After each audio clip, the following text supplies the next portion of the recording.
mais um Isso Podcast e hoje a gente tem a presença ilustre de doutora Karina, uma menina muito fofinha que eu conheci no trabalho, no dia a dia, no perrengue da pandemia. A gente acirrou um pouco mais a nossa amizade no sentido de profissional e agora eu tive a oportunidade e o prazer de recebê-la aqui para ela contar a história. Agora ela está como professora, tem umas novidades super interessantes aí no caminho que ela vai contar nesse episódio pra gente. Karina, seja muito bem-vinda ao Isso Podcast. Eu quero agradecer o convite. Seu espaço maravilhoso. Obrigada. Estar aqui, eu me senti lisonjeada. Obrigada. Seja bem-vinda e você merece estar aqui, porque tem uma história linda. Ela é advogada, ela é mãe, ela é empreendedora e agora ela é blogueirinha, gente. Conta, como é que começa a história da doutora Karina? Você quer falar como é que começa a menina Karina? Manda bala. Bom, então O palco é seu. Vamos começar então contando que eu fiz 3 testes vocacionais quando eu estava na 8ª série, que hoje é o 9º ano, né? E os 3 deram pra eu fazer direito e eu rasguei os 3 e falei que eu jamais seria advogada. Uau, como assim? Tipo, 3 você ainda teve dúvida. Não é, tá errado. Tá errado. Não acreditava, tava errado. Eu queria fazer informática. Jesus amado. Eu morava em Campinas, meus pais eram separados. E eu fazia um cursinho, né? Estudava de manhã, fazia um cursinho à tarde para passar em colégio técnico. E aí eu passei no Cotuca, que fica em Campinas, que é o Colégio Técnico de Campinas. Acho que ele tem alguma afiliação com a Unicamp, não sei muito bem. E passei para fazer informática em 16º lugar. Caramba. Super nerd eu era. Tu é nerd. Mas eu mudei para São Paulo. E aí quando eu cheguei em São Paulo, eu não passei na escola de São Paulo, aqui é muito mais concorrido do que Campinas. E aí meu pai me deu uma opção. Ou você faz o colégio técnico em administração, ou você vai para a escola pública. Você pode escolher. Entendi. E escolhi fazer administração, né? Também é melhor do que nada, pelo menos ele ia pagar. Ele ficou com dó, porque eu não consegui passar na pública. Tudo bem. E aí fui fazendo administração, lá eu tive uma professora Regina, que recentemente eu tive o prazer de reencontrá-la. E ela dava aula de recursos humanos. E aí eu fui ficando. Foi amando. Fui ficando, recursos humanos. E aí eu tenho meu pai empresário, minha mãe empresária. E aí eu trabalhava na empresa do meu pai, então sempre trabalhei ali com RH, na parte administrativa. E essa professora Regina, eu lembro que ela falou assim pra mim: você tem cara de advogada. Nessa altura do campeonato, eu já nem lembrava dos meus testes vocacionais que eu tinha jogado fora, né? Tá bom. Concluí o colégio técnico, né? Então, eu sou técnica em administração de empresas. E aí, no finalzinho do ano, assim, falei, nossa, eu tenho que fazer faculdade, né? O que eu vou fazer?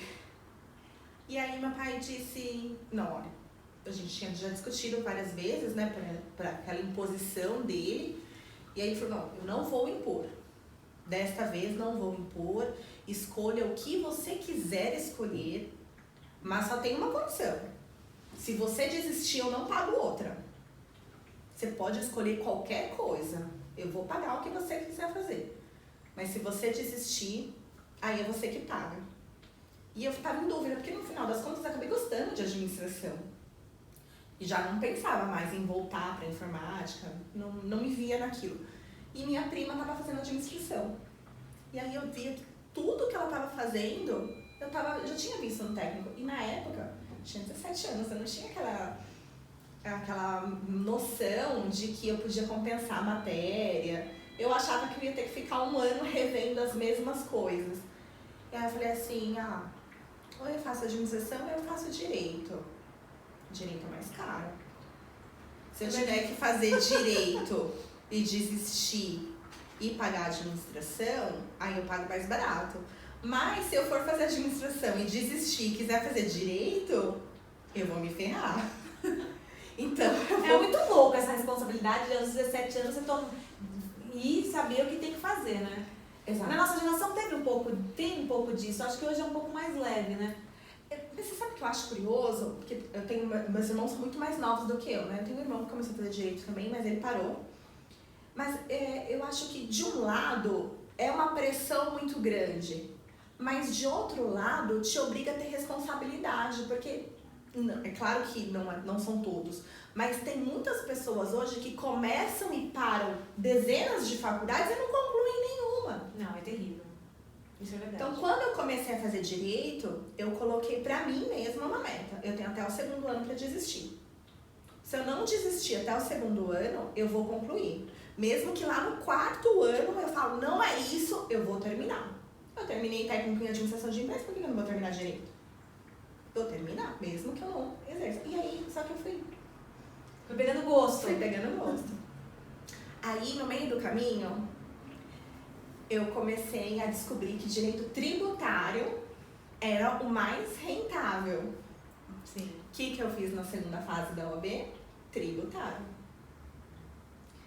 Estudei, passei de primeira na OAB. A nerd que habita em mim.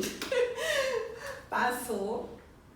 E aí, pra trabalhar, aí eu saí nesse meio tempo. Eu fiz estágio na Kodak quando tinha filme de poses, sabe? 24 poses. Ai, gente, olha revelando a minha idade aqui. E ela falando que eu era uma menininha no começo, por isso que eu fiz assim, né?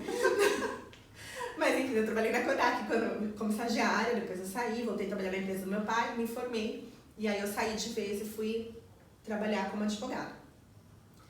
E aí, no começo, eu não achava colocação como tributarista, porque tributarista é uma área muito fechada. Normalmente, tributário são causas de valores muito altos. E qual é a empresa que vai confiar na mão de um recém-formado uma causa de um valor muito alto? Não tem como. Ainda mais sem bagagem. Eu não tinha.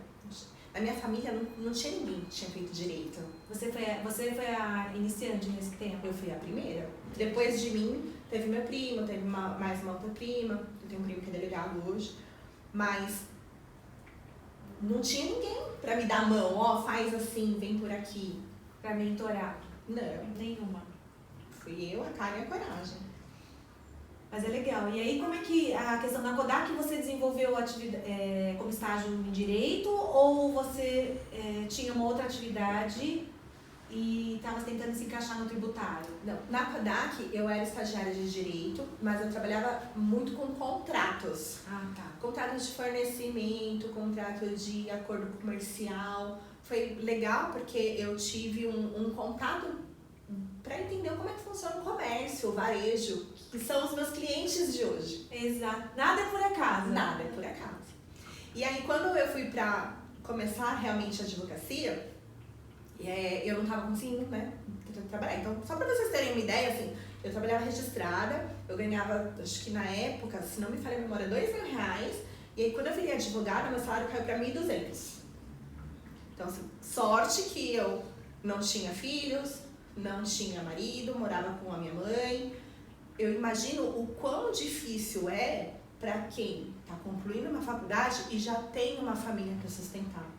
Porque você começar é muito difícil.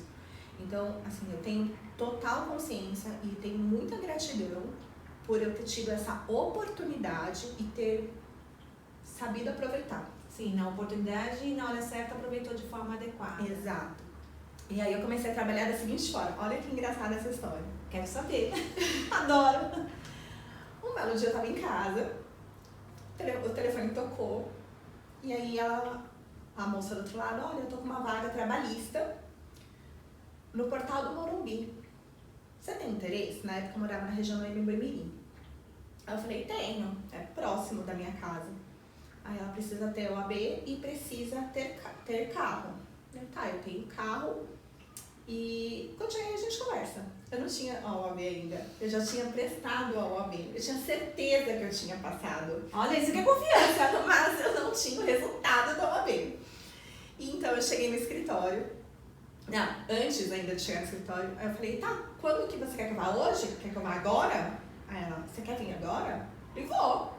Então tá bom, tô indo. Você não quer pegar o endereço? Claro, por favor, me dá o endereço. Tava tão afoita pra começar logo a trabalhar. E aí passei o endereço, cheguei lá. Hoje ela conta, né? Quando me viu entrando, o que eu vou fazer com essa menininha? Porque eu me formei, tinha 22 anos. Novinha. E aí entrei no escritório, e aí ela, pra fazer a entrevista, e ela falou assim, você tem OAB? Eu preciso de alguém que tenha OAB, porque eu preciso que faça audiência. Aí eu falei, então, eu passei na OAB, só que a OAB não sabe ainda.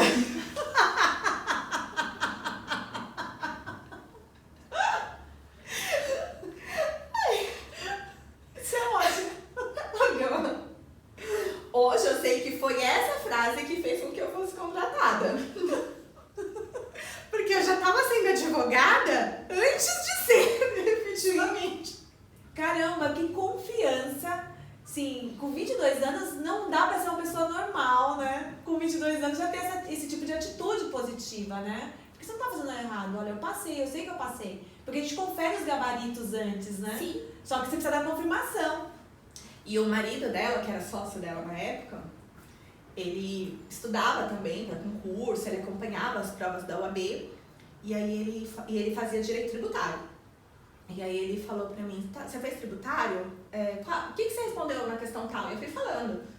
Respondi isso, olha, já teve uma questão, eu não lembro mais nada da questão, eu só lembro que eu esqueci de escrever lá, um dos impostos que precisava escrever era imposto de importação que eu esqueci. Nossa. Que tinha a resposta, acho que eram 5 impostos diferentes, e eu esqueci de falar que incidia o imposto de importação. E aí eu lembro que eu falei, olha, então essa daqui eu sei que talvez eu tenha meio certo, mas o resto eu acertei. E eu tirei 9,5 na prova, que depois eu peguei o espelho. Foi muito legal. Gratificante, né? E aí eu fazia audiência com uma certidão da OAB, não tinha nem a carteira ainda. Ai, que chique! De um lado foi legal, mas quem que tá falando? A minha Siri tá falando junto, né? Isso, nada como uma mulher empreendedora, né? O tempo todo. E aí você ficou nessa empresa, você saiu da Kodak, foi para essa entrevista incrível, que você se colocou ali. E como é que foi essa experiência aos 22 anos, tocando audiências? Porque é muito nova para você falar ali tete a tete com o juiz, é muito louco, né? Inclusive, você já adiantou, né? Depois a gente fala mais sobre isso. Eu hoje dou aulas e ensino advogados recém-formados a perderem o medo de fazer audiência, a serem autoridades em audiência. E o que eu aprendi, eu devo muito a esse escritório. Por quê? Quando eu cheguei, eles tinham tido um cliente que tinha pedido autofalência. Então esse cliente mandou 330 funcionários embora e sem pagar ninguém. Nossa. Meu chefe disse pra mim, Karina, você vai fazer as contestações, você vai fazer as audiências, mas não precisa ter medo porque o processo está perdido. Então aproveita para aprender.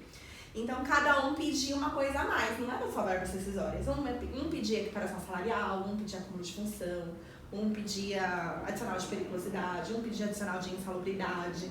Então, em pouco tempo de carreira, eu já tinha feito audiência muito mais do que advogados com 2, 3 anos de advocacia. Caramba! Então você fez uma pós-graduação. Pra tempo em The Flash, né? Foi muito legal. E aí foi onde eu comecei a testar várias formas, né, de atuação, várias formas que inclusive eu passo, né, nas minhas lives, quem me acompanha lá no Instagram vê. Eu dou várias dicas, vários ensinamentos práticos mesmo, de toda a vivência que eu tive de fórum. Hoje, seguramente, eu não tenho o número exato, mas assim, seguramente eu já fiz mais de 3.000 audiências. Meu Deus do céu. E ó, ela é boa, hein, gente? Ela é boa. Ela tira você de algumas situações, assim, que olha, show de bola. Super indico. Parceira, né? Parceira. Bom, e aí eu fiquei nesse escritório. Depois eu saí de lá, queria crescer um pouco mais, fui para um escritório muito maior, mas era um contencioso de massa, que a gente chama. Porque eram ações sempre iguaizinhas, te deixavam engessadas. Você já tinha tese que você tinha que seguir, você não podia mudar uma vírgula do lugar. E aí eu não me adaptei, fiquei lá 3 meses e saí. Fui trabalhar para uma coordenadora, né? Na verdade eu assumi o cargo de coordenadora para uma amiga do meu primeiro chefe. Ele que me indicou. Ele falou, você saiu daqui, mas você tá feliz onde você tá? Não. Então eu tenho uma amiga que tá precisando e tal, você é a pessoa perfeita pra trabalhar com ela. E aí eu fiquei nesse escritório até eu engravidar da minha primeira filha. Que legal. E lá, como coordenadora, eu aprendi gestão. Porque eu tinha as advogadas que estavam abaixo de mim, tinha os estagiários que estavam abaixo de mim. Todo o processo seletivo quem fazia era eu.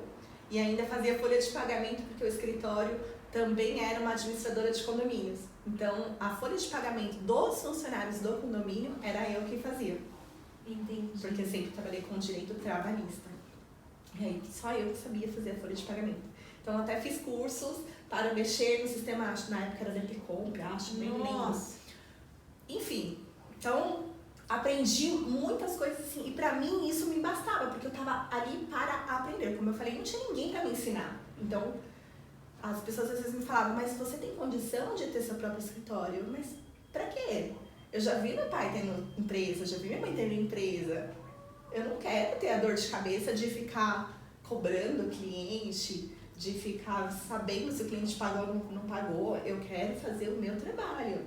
Eu quero ser advogada. Se eu for abrir a minha empresa, eu vou ter que abrir espaço para fazer outras coisas que não a de advogado. E Karina, em qual momento virou a chavinha de você sair do escritório e falar assim, vou empreender? Como é que foi esse momento? Qual foi esse start para isso, a chavinha?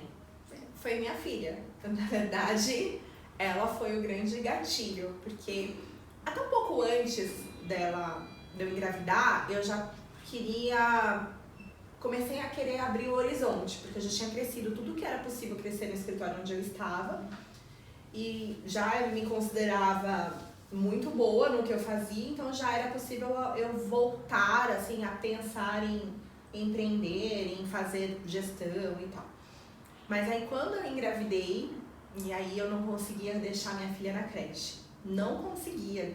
Eu comecei a olhar várias escolas, assim, mas parecia que ninguém ia cuidar dela. E aí eu tinha uma amiga que também tinha tido uma filha com quase a mesma idade.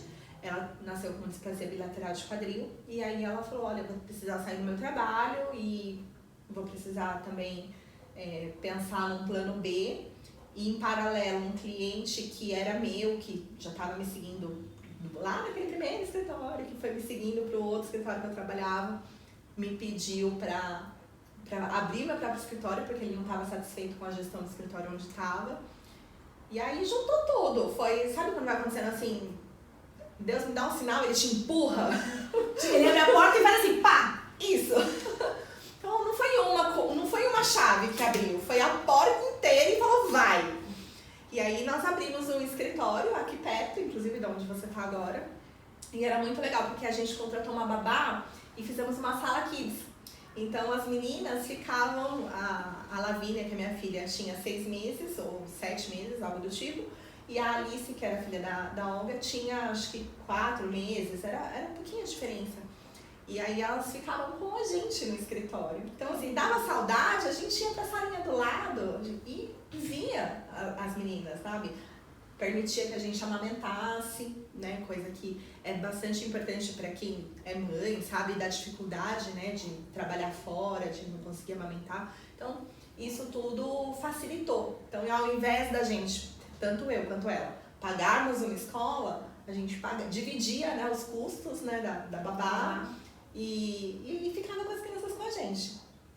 E aí foi o divisor de águas, assim, na nossa vida. E como eu já tinha técnica de administração de empresas, já tinha referência do meu pai, já tinha referência dos escritórios que eu tinha trabalhado, como eu já tinha toda essa bagagem, né, de ter trabalhado com meu pai, ter trabalhado em outros escritórios, então já facilitou, né, quando eu comecei o escritório. Então aqueles erros comuns que as pessoas normalmente cometem, de não separar, por exemplo, conta de pessoa física de conta de pessoa jurídica, desde o começo a minha contabilidade foi sempre muito certinha. Que bom, sua contadora deve amar! Foi muito certinho, foi muito legal. E aí, quando foi em 2000, isso aconteceu no começo de 2015, mais ou menos, quando foi mais ou menos no meio de 2016, finalzinho ali, final de março, abril de 2016, aquele meu cliente, né, que tinha me acompanhado, ele passou por uma grande crise, precisou rescindir o contrato, e aí a gente enfrentou uma crise financeira absurda, e desde então eu trabalho home office. Ou seja, você já está no home office desde 2017? Desde 2016. 2016. E aí, depois disso, a gente desfez a sociedade, a Olga hoje mora em Portugal, e eu continuei, né, com os clientes, inclusive temos clientes em comum. Exatamente. E herança da Olga, eu diria, né, até, porque é através dela que eu conheci.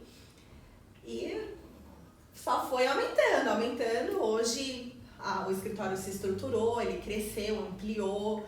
Hoje a gente tem uma equipe, né, tem equipe que trabalha no jurídico, tem equipe de marketing, tem várias frentes aí, tá bem legal. Bom, e na parte de marketing você estruturou todo um modelo de autoridade na internet, isso tem sido muito legal e partindo daí você agora tem um outro projeto, né, interessante. Você quer contar um pouquinho? A gente pode falar no futuro um pouco mais, mas manda bala aí, porque é muito legal. É um olhar diferente sobre o direito, né? Trazendo... A pandemia, né, trouxe, na verdade, isso de muita gente ir para o digital. Né? Então, marketing jurídico virou uma realidade para muitas pessoas e para algumas pessoas era a única opção. E aí tem uma frase, né? Quem não é visto não é lembrado. Exato. E aí eu falei, se tá todo mundo no digital, eu também preciso ir pro digital. E aí foi onde eu comecei esse movimento, entre erros e acertos.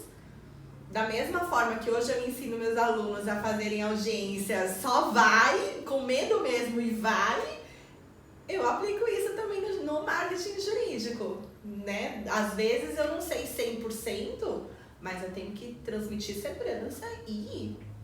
Eu não posso deixar o medo me dominar. Então, a zona de conforto ali, a gente estava conversando sobre né? isso um pouquinho antes, né? A gente estava conversando antes de eu chegar, da gente abrir aqui o podcast, que eu li o livro Segredos da Mente Milionária.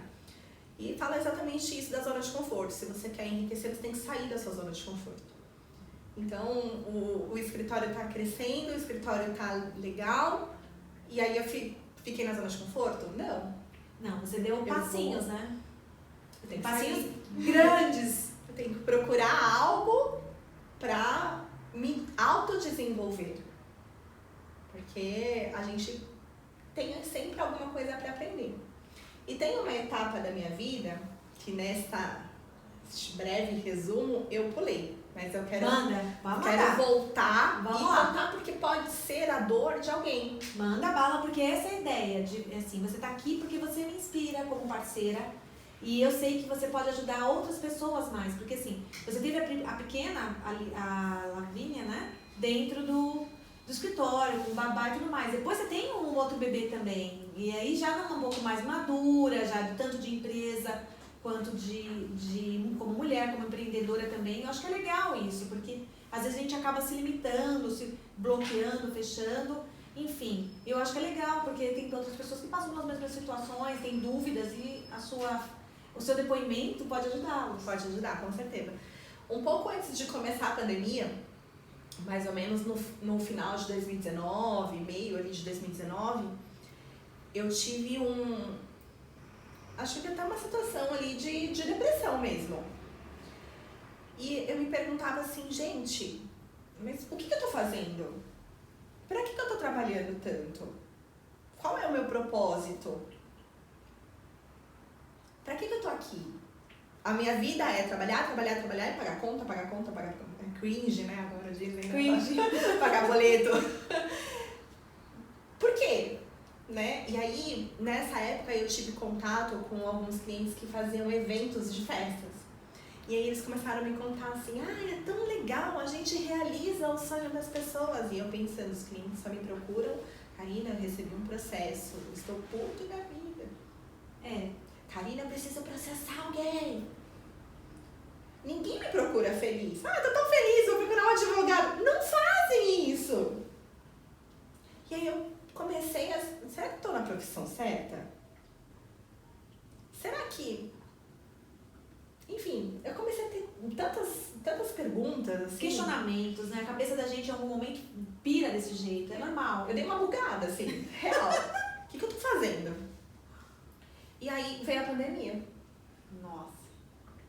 Quando veio a pandemia, você contadora, sabe, que a gente trabalhou muito juntas, era medida provisória, você acordava com uma e dormia com outra. Literalmente. Ou dormia com uma e acordava com outra. Era uma loucura. Todo o planejamento do dia inteiro jogaram no lixo e começar tudo de novo, do zero. Foi isso por alguns dias, né? Nossa, e dá férias? Não, agora a gente faz acordo coletivo de banco de horas. Não, agora saiu, pode dar férias antecipadas. Não, agora não precisa ser mais coletivas, pode ser só um setor. Não, agora eu quero suspensão de contrato de trabalho. E aí? E aí foi aonde eu já estava começando a me conectar com o digital, e aí eu fui de cabeça. Porque o que eu pensei, no comecinho da pandemia, essa pandemia ela veio, claro, com todo respeito, já perdi muitas pessoas, mas vamos deixar essa parte de saúde especificamente de lado, vamos focar na economia, no lado financeiro. Ela vai aumentar a desigualdade social. Sim. Isso eu pensei desde o começo. Ou as pessoas vão encontrar meios de ganhar muito dinheiro, ou as pessoas vão perder muito dinheiro. Sim. Não tem o meio termo, né? Não dá pra ficar do jeito que tá. Então eu pensei, eu vou ficar de lado. Eu não sei o dia de amanhã. Eu não sei se os meus clientes vão aumentar. A maioria dos meus clientes eram varejistas. Quanto tempo o shopping vai ficar fechado? A gente teve clientes que ficaram mais de 6 meses fechados, né? Se meu cliente ficar fechado, ele não tem renda. Se ele não tem renda, quem que ele vai parar de pagar? A advogada. E aí, nesse meio tempo, eu tenho parceria com outros contadores também. Alguns me pediam assim, olha, meu cliente precisa fazer um acordo de férias. Você tem um modelo? Não, eu vendo. Ah, mas é meu trabalho. Eu não sei o dia de amanhã. Eu preciso fazer a minha reserva de emergência. Sim. E aí, eu nunca trabalhei tanto na minha vida quanto trabalhei na pandemia. Eu aumentei a minha carteira de clientes assim de uma forma absurda. Eu fui na contramão, Sim, das pessoas. E graças a Deus, o meu marido trabalha na área de indústria. Ele também não foi afetado, ele começou a trabalhar muito mais também. Então, eu não tenho nada do lado financeiro, do lado de empreendedor, né? para reclamar da pandemia, porque para minha família a gente não pode reclamar. Foram anos muito prósperos em termos financeiros. É claro, tiveram as perdas, perdi grandes amigas, né? Não vamos entrar nessa seara, senão daqui a pouco eu começo a chorar aqui. Mas em termos financeiros, eu vi a oportunidade. E você abraçou. Abracei. E aí eu comecei a estudar mais sobre propósitos. E então eu enxerguei meu propósito. Ai, conta! Que é ajudar os advogados recém-formados a se tornarem autoridade em audiências. E é justamente isso que está me movendo, que vai ter um curso em breve. Não sei para quando vai ao ar, né? De repente já vai ter lançado quando for ao ar aqui. Mas em breve vai ter isso. E aí agora, no marketing jurídico, eu consigo atender várias pessoas. As pessoas ficam felizes em falar comigo. Você é minha inspiração. E aquela... Acende a luzinha de novo, brilha os olhos. Exato. Eu tô vendo seus olhos brilhar. Exato. Porque aí você não vai ser só procurada no momento de perrengue, né? Exato. E de outro lado, com a pandemia, o meu lado preventivo aumentou muito. A advocacia preventiva aumentou demais. Então, eu consegui colocar a sementinha nos clientes que ainda não tinham. Quem já tinha essa sementinha, ela aflorou.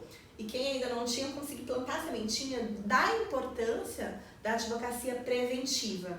Que é muito melhor, né? E aí, os clientes me querem por perto para que eu consiga prevenir problemas. Sim, pensar, né? Então, hoje, a minha carteira de clientes não é aqueles clientes de eu não quero ver a Karina, porque quando a Karina vem é sinônimo de problema. Não é isso. Não, eu quero a Karina aqui, porque quando a Karina tá aqui, eu não tenho problemas. Ou você minimiza riscos, Ou né? minimiza, exato. Não, isso é muito legal, né? Então, aí sim, eu tive uma virada de mentalidade, que isso é o que pode motivar aí, de repente, eu sei que você tem uma carteira aqui de profissões, né, de segmentos, mas de repente alguém tá ali, ai, será que é isso? Não, respeita a sua história, né? Às vezes pode não ter muito ali, não pode ser exatamente aquilo, mas é alguma coisa perto. Sim. Respeita a sua história que dá certo. Ou escuta o coração, né? Exato. Escuta o coração que vai ter a resposta, né? Às vezes a gente não entende, a gente está fazendo algumas coisas ou diz alguns sims em algum momento para um aprendizado e aquele aprendizado ali em algum momento vai ser utilizado. Não dá para você descartar, não tem como. Nada é por acaso. Exato. É o que eu acredito. Eu também acredito muito nisso. Que bom, mais uma conexão, né? A parte de inspiração, né? O que te inspira a ser a Karina? Porque assim, como eu te conheço, eu sei que você é muito estudiosa. A gente coloca um abacaxi na sua mão, você vai descascando, volta. Assim, é muito gostoso conversar com você quando a gente está falando de um problema, de um cliente comum. Inês, calma, vamos achar uma saída. Né? Porque a Inês vai dizer, Karina! Não, calma, vamos lá, vamos achar. Então isso é muito legal. Você tem uma fala muito fácil, uma fala, uma comunicação muito fluida com a gente nesse sentido. Então, eu tive essa oportunidade, né, na pandemia da gente se conectar e a gente praticamente tiveram semanas que a gente falou praticamente todos os dias, em mais de uma hora. Meets juntas, né? Total. Então, assim, isso é muito gostoso quando a gente tem essa conexão. E aí eu fico pensando, o que te motiva? Porque eu vi realmente, eu sou prova de que você virou uma chavinha. Porque eu te conhecia antes dessa conexão com você, com o seu propósito, e depois. São duas caras muito diferentes. O brilho do seu olhar é diferente. Isso é muito legal. Olha que bacana escutar esse feedback. Me motiva a seguir em frente. Pode continuar, porque de verdade, são duas pessoas totalmente diferentes uma da outra. Não de forma técnica. Técnica não mudou, mas de visual, assim, de ver que você tá muito feliz com isso. E eu fico feliz por isso. E de visual tem a nova fase, né? Total. A morena virou loira. Sharon Stone. Eu mudei bastante, realmente. Eu acho que também para marcar, né? Um novo ciclo. Comecei também a tentar me cuidar um pouco mais, praticar um pouco mais de exercícios físicos. Meu marido me puxa bastante, puxa minha orelha também bastante quando eu não consigo ir na academia, mas eu tento, na medida do possível, fazer mais. Então, procurar a qualidade de vida. Meus filhos estão crescendo, hoje a Lavínia tem 8, o Kevin tem 6 anos, e daqui a pouco eles vão estar grandes.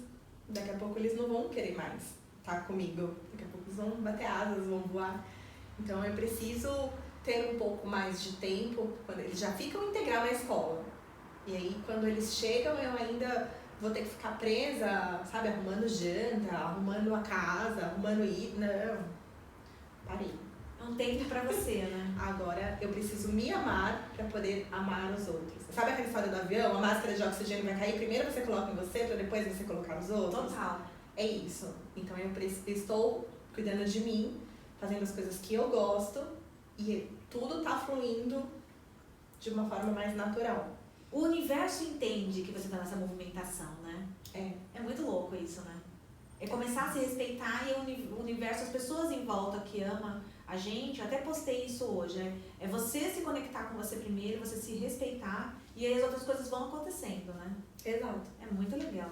E que inspiração você tem, assim, quais são as suas conexões para você conseguir chegar, para você melhorar, para você acordar? O que te inspira, menina?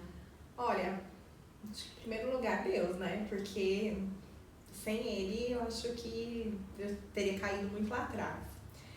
E uma vez eu escutei uma história de uma psicóloga, eu fazia terapia, que ela falou assim pra mim, você tinha tudo pra dar errado, mas você deu certo. Porque minha família é muito bagunçada, né? Vamos assim dizer. Assim, só uma pincelada. Eu fui filha única por 16 anos. Meu irmão mais velho, hoje, né, que é 16 anos mais novo do que eu, tem 20 e pouquinhos. E eu tenho 2 irmãos de 13 anos, cada um com uma mãe diferente. Por parte de mãe, eu continuo sendo filha única. Então, assim, é muito bagunçado. Muito bagunçado. Assim, difícil de entender. Eu assumo. E aí, eu quero que os meus filhos tenham uma família mais doriana possível. Entendi.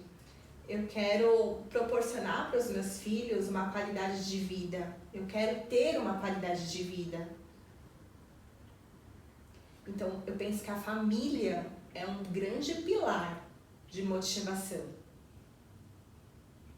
Porque se eu não tiver para onde voltar depois do meu trabalho, tudo bem, trabalho em home office, mas se eu não tiver um porquê trabalhando, tô trabalhando para quê? Para arrumar meu apartamento, para andar com um carro mais novo, para poder pagar uma escola melhor para meus filhos, para poder ir ao shopping comprar um brinquedo que eles pedem, sem tantas privações. Eu acho que... Eu falo que eu não tenho uma grande ambição, eu não quero ser rica ao ponto de não ter privacidade, de ir ao shopping, de ter que andar com um guarda-costas, não quero que isso chegue nesse ponto. Mas eu quero, assim, não passar vontade. Até brinco, né? Quero passar um final de semana em Paris. Me chama! Mas, assim, eu quero viver de forma confortável. Eu acho que essas são as minhas motivações. Agora, se tem uma pessoa, assim, que me inspira, não tem uma específica. Eu pego um pouquinho da Inês, que batalha, eu pego um pouquinho lá daquele meu primeiro chefe que sempre estudou, eu pego um pouquinho dos nossos clientes que, mesmo na pandemia, mesmo com o shopping fechado, não deixaram a peteca cair. Então, eu não tenho uma inspiração, eu tenho várias. Você é bem política, podia! E vai me fazer chorar. Não vamos! Obrigada, mas você também me motiva. Quais são as expectativas para o futuro? Eu quero saber um pouquinho do curso. Você começou na pandemia, a questão de fazer lives, está se transformando numa blogueirinha. Nossa, eu abro lá o Instagram do Esse Podcast, tá lá a indicação, a recomendação no Google da Karina. E você... Como é que você acordou dentro dessa sua análise aí? Falou, vou motivar outras pessoas, vou apoiar outras pessoas, trazer a minha inspiração para as pessoas que têm... Porque tem uma trava mesmo das pessoas que estão começando, é difícil. As pessoas olham e acham que a gente já nasceu pronto. Não, gente, tem um perrengue no meio do caminho aí. Conta aí um pouco. É isso, é exatamente isso. Tem muito perrengue. Tem uma figurinha na Eita atrás de vixe, né? E assim, eu dei muita sorte, na verdade. Porque quantas pessoas têm a oportunidade de entrar no escritório de advocacia, de pegar uma empresa que pediu autofalência e fazer as audiências de uma forma mais leve, sem aquela pressão de você não pode errar porque o seu cliente vai perder. Ter a pressão por si só já é ruim. Os advogados, é claro, já sofreram a pressão da prova da OAB, já conseguiram passar por essa pressão e agora eles vão ter a pressão do cliente, da vida do real, chefe. Né? E é diferente o que você estuda para a prática. E no dia a dia, eu falo todas as lives que eu falo, eu uso esse exemplo. Na minha primeira audiência, eu queria escutar o meu cliente. Não pode! O objetivo do depoimento pessoal é a confissão para a parte contrária. Na primeira audiência eu não sabia, ninguém me contou. Eu fui lá, toda simpática, tentando... Não, mas deixa ele falar. Não, mas pra quê? E aí eu tenho um porquê disso tudo. Mas ninguém me ensinou. Então, por que eu vou guardar essa informação pra mim? Por que eu não posso ajudar a outra pessoa? A gente tem 2 formas de aprender com os erros. Errando e aprendendo com os erros dos outros. Um exemplo, eu li isso recentemente. Você precisa colocar o dedo na tomada para você saber que vai dar choque? Não. Porque muitas pessoas lá atrás já colocaram o dedo na tomada e tomaram choque. Isso mesmo. Então você aprendeu com o erro dos outros. Então quando eu divulgo o que eu errei, eu estou ensinando e evitando que alguém cometa o mesmo erro. Quando você vai lançar esse curso, em breve, né? Eu imagino que a gente deva liberar aí no final de setembro, no máximo, o episódio aqui. Vai ter lançado há algumas semanas. Ele vai sair no meio de setembro. Não, mas aí vamos colocar lá nos comentários o curso, porque eu acho que é importante as pessoas saberem que tem esse tipo de oportunidade, profissionais que têm esse olhar amoroso e de ensinar e de transformar, porque é um produto, mas eu acho que é uma grande ajuda para quem está começando. Com certeza. O primeiro passinho, eu acho que é super válido. Parabéns por essa atitude. Fiquei impressionada. Obrigada. E fico feliz de saber de primeira mão porque eu tava vendo essa movimentação, assistindo essa movimentação, eu falei, tem coisa, tem novidade por aí. Tem novidade por aí. Mais alguma novidade, mais alguma ideia aí grandiosa pra gente compartilhar? Grandiosa, né? Um dia a gente chega lá. Em breve a gente fala as coisas e joga pro universo, né? Então em breve a gente vai ter várias novidades incríveis, mas por enquanto fica só com essa. Então ótimo. Me diz uma coisa, dicas pra galera que tá nos assistindo sobre podcasts, livros, enfim, o que você quiser. Bom, livro eu já falei aqui, vou repetir, Segredos da Mente Milionária. Acho que todo mundo tinha que ler, leitura obrigatória. Perfeito. Tem um aplicativo que eu gosto bastante, não sei se você conhece, chama Esquilo, escreve com 2 E's, Esquelo. E eu descobri sem querer. Eu tenho Sem Parar no meu carro, e quem tem Sem Parar, o Sem Parar libera um livro grátis por mês. E as operadoras de celular também liberam. Não sabia? Pois é. Super dica, hein? Então, eu não tenho dinheiro para comprar livro. Às vezes sua operadora de celular te dá o livro e você nem sabe, não tá aproveitando. Eles não divulgam. Eu descobri pelo Sem Parar. Quando eu entrei pelo Sem Parar, eu descobri que a Claro também dava e a TIM também dava. Então eu tava ganhando 3 livros. Agora a TIM não dá mais. TIM agora tem outro aplicativo, XPTO, que eu não lembro o nome, mas eu não baixei porque eu ainda tenho tanto livro no Esquilo que eu falei, não vou baixar o outro, senão não vou dar conta. Vai bugar. Mas tá muito legal. Eu tô lendo um livro agora, que algo, se eu errar o nome aqui, por favor, me perdoe, mas é algo do tipo, não basta não ser racista, sejamos antirracistas, é o livro que eu estou lendo agora. Uau, show de bola. Nada a ver com jurídica, né? Mas isso é importante, porque você vai acrescentando conhecimento, né? É o que eu sempre falo aqui no podcast.